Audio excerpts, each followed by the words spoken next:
Well, good morning, YouTube. How much does your age play a part in the way you truck? That's right, I said it. What does your age have to do with the way you truck? Because oftentimes you hear, well, I've been doing this 3 years. I've been doing this 5 years. I'm all brushed up. I've been doing this 7 years. I'm good to go. The reality is, the older we get, the less aggressive you are, right? The more tame we become, especially as men, right? I guess this doesn't really pertain to women. Women are always a little more level-headed, right? Right, guys? I mean, come on, we gotta admit, women are a little bit more even-keeled, level-headed, less likely to blow their top, less likely to run somebody off into the shoulder, right? Less likely to do some foul shit out here on the road. I mean, we got to call a spade, right? But as far as men, and oftentimes you've got very young men getting into this business as early as, 21 years old, right? 21 years old, you're running state to state. And at 21 years old, let's face it, you got something to prove to everybody. You don't even know who you are yet, let alone like what you're capable of and the expectations that others have of you. And you get into a big truck and you deal with all the stresses of the road and trucking, and next thing you know, you find yourself in a world of trouble, right?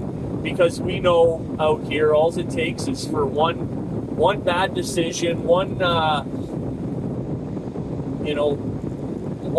misjudgment, if you want to call it that, one mistake, and you're done. Your trucking career is right. So I guess at 21 years old, you get your CDL. They throw you into a truck rental program. You got the stresses of having to pay that bank note. And I mean, that's what we talk about all the time on this channel is why would a company take advantage of somebody who doesn't know any better, offer them, all of these illusions of grandeur, right? When we all know the last thing that anyone needs is the added stress of having to pay a truck payment every week on top of dealing with being away from your family. Most of you is for the first time in your life, being away from everything you know and love. And now you've got the stresses of having to pay this exorbitant amount of money for a truck that, I mean, let's face it, you're getting into trucking. You don't even know if you're going to like it or not. You're fresh out of trucking school. So you combine all of these things, and then you look at what's the percentage, what's the fail rate in trucking? Very, very high. Very high. So now you take, age. What does age have to do with it? Well, let's just say, like for me, for example, I didn't get into trucking until I was almost 30 years old. Now, granted, that's still young, right? That's still very young. But at the same time, I've been through some things. I've experienced some things. I've got a little bit of at 30, I'll be honest, I was a very immature 30-year-old. I mean, I'll admit that. A very immature 30-year-old, right? I still wanted to I still had this idea of how things were going to go, and things were going to go my way, and get out of my way, and I'll show you, and all of that mentality, right? Now I look at almost 20 years later, and I look at the approach is different now.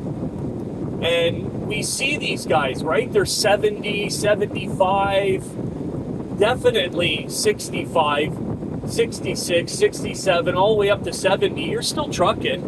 One is because, most of us weren't good with our money, right? Most of you who are still trucking at 70, 75 years old, you didn't have a clear plan. You didn't manage your finances properly. So most of you, it's I have to fucking truck, right? But when you look at the difference between, an older man that rolls into a distribution center or customer, however you want to call it, right? Rolls into a customer.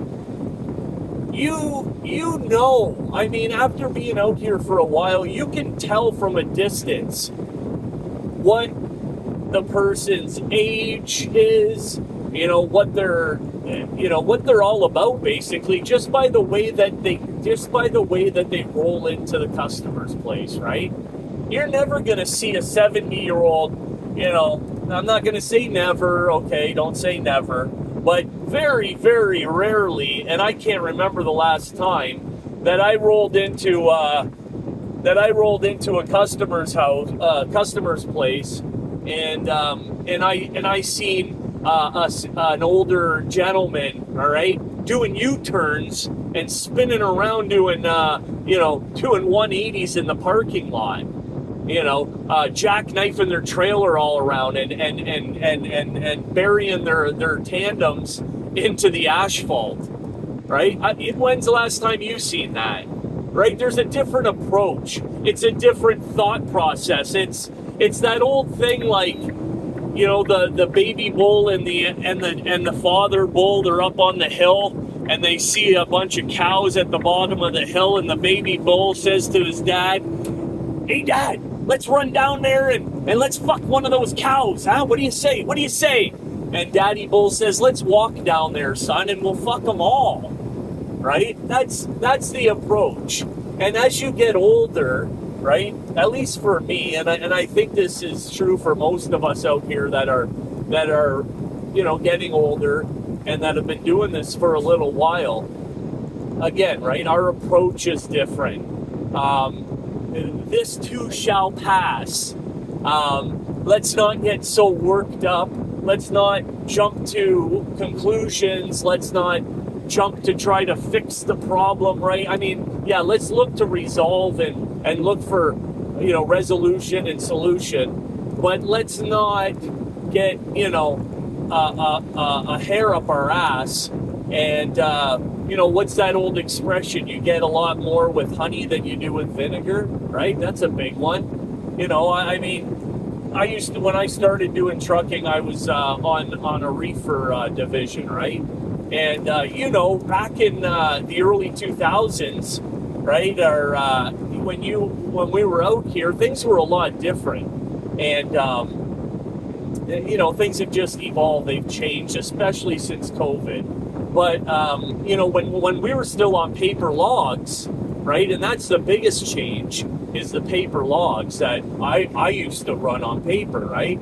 And so they knew that you could just, like, all of us were running with 2 or 3 log books, right? Especially those of us who did international trucking. When we were crossing borders, you had to have 3 log books just to make it work, especially if you got pulled into customs, right? You'd sit there in customs and you'd be getting an agricultural inspection, right? Hit me up in the comments. You get pulled into customs for an ag inspection. Next thing you know, 8 hours goes by. You've been on the clock now for, let's just say it took you 3 hours, 4 hours to get loaded, 8 hours at customs at an ag inspection. You're 12 hours into your day, and they still want you to start running, right? Now, they still want you to run through the night, and now you're up, 30, 40 hours, and, you got to be in the Bronx by, 10 o'clock at night. right?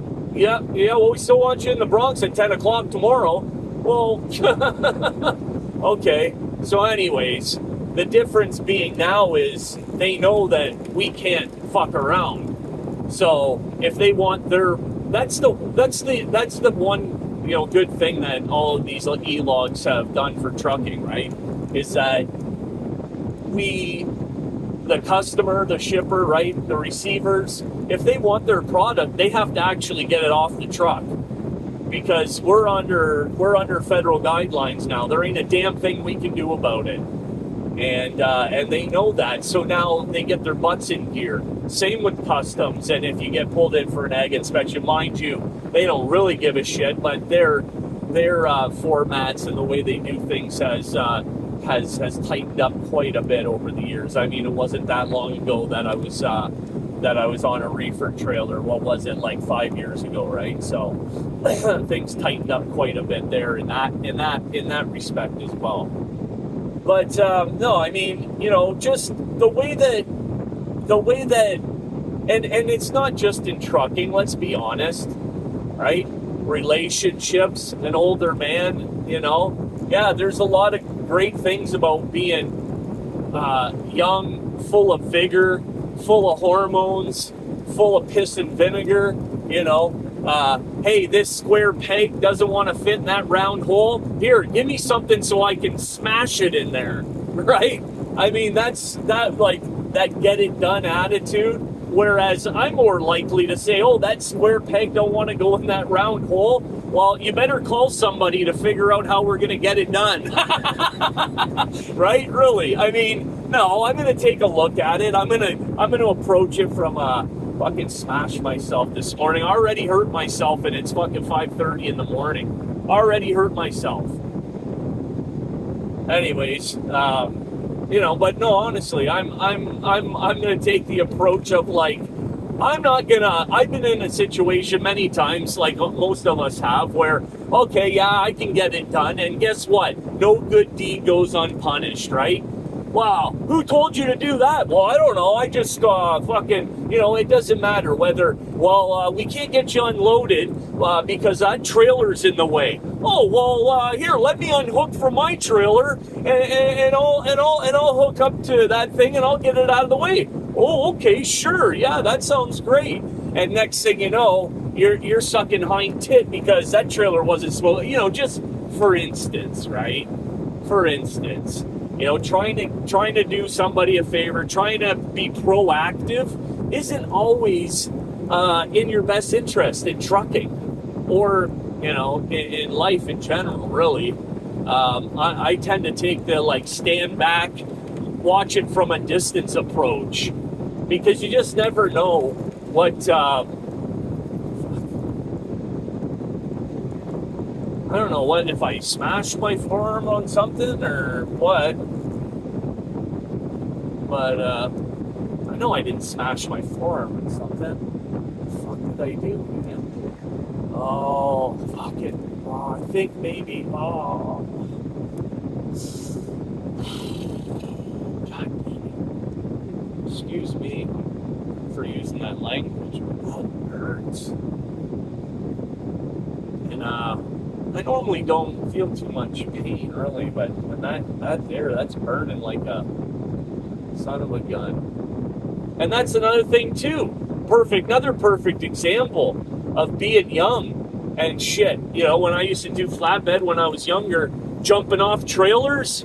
Oh, yeah, jumping off trailers, hey, kid, I wouldn't be jumping off that trailer if I were you. Your knees are going to pay for that, right? And you see the older guy, right? He's putting one foot on the tandem or 1 foot off, right, on an open deck and sliding off the trailer or walking the long way to the front of the trailer and coming down the steps rather than jumping off the back or the side of the trailer just to save a couple seconds, right? It's like, no, fuck that, man. And that's the other thing that I really like about being on hourly, being this age, right? Getting older, not that I'm old, but just getting older and being able to say, hey, I don't have to be necessarily in a rush if I don't want to be, right? And if some fucking loser receiver, shipper, somebody who's in a who's got a shitty attitude and a shitty mood, and they wanna keep me in the bay or in the dock or whatever you want to call it.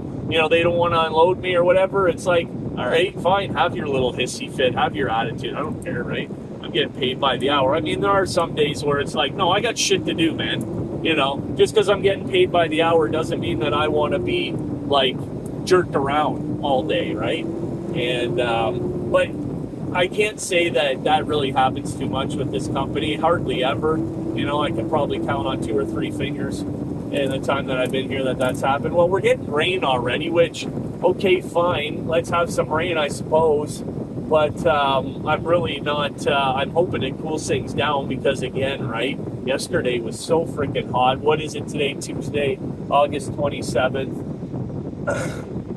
But yeah, you guys let me know what you think about age and what it has to do and how it applies to trucking, and how being a little bit older and haven't been there, done that, you know, and how do you behave today versus when you started in trucking, however long ago it was. You know what, there's big differences, right? Huge differences. We don't take the risks. We you know, just the experience. I mean, how many of you pull into a shipper receiver and you're looking at the sides of the curves for rubber, and you know, you're looking at all kinds of, you're looking at the trees hanging over the side of the road, right? You can tell by looking down a road, if you've been in trucking long enough, for a short amount of time anyway, you look down your GPS saying turn right or turn left here. You look down that road and all those trees are all grown in and nice and full, and you don't see that big cutout on the trees. You know there's no trucks down there. You know the last time a truck's been down there was, you know, never. So you know you're not going to go down there. How many of you guys are looking at the landscape of things, right? How many of you guys are taking cues of the ruts in the concrete and in the shippers when there's no marked, you know, when there's no marked, clearly marked lines to get you back straight into the doors? You know, you're looking at the rubber, the tire tracks, and all that, right? These are all things that you know, you should be picking up very quickly. But again, there's all kinds of little tricks in trucking, and yeah, it makes our job a lot easier, right? And yeah, that's another video too that I'll make, and it'll be somewhere along the lines of like, it'll be somewhere along the lines of like tips and tricks of trucking, right? That they don't teach you in trucking school, really, because they don't, right? Their job is to get you licensed. That's their job. It's not really to teach you how to go down the road efficiently, right? And without, you know, fucking things up and tearing shit up, and you know, there's all kinds of little things. So anyways, I'll leave it at that for today. Appreciate you guys joining the channel, all the new subscribers, all the day oneers. Thank you very much for your support, your viewership, and we'll catch you on the next video. Driver's Lounge over and out.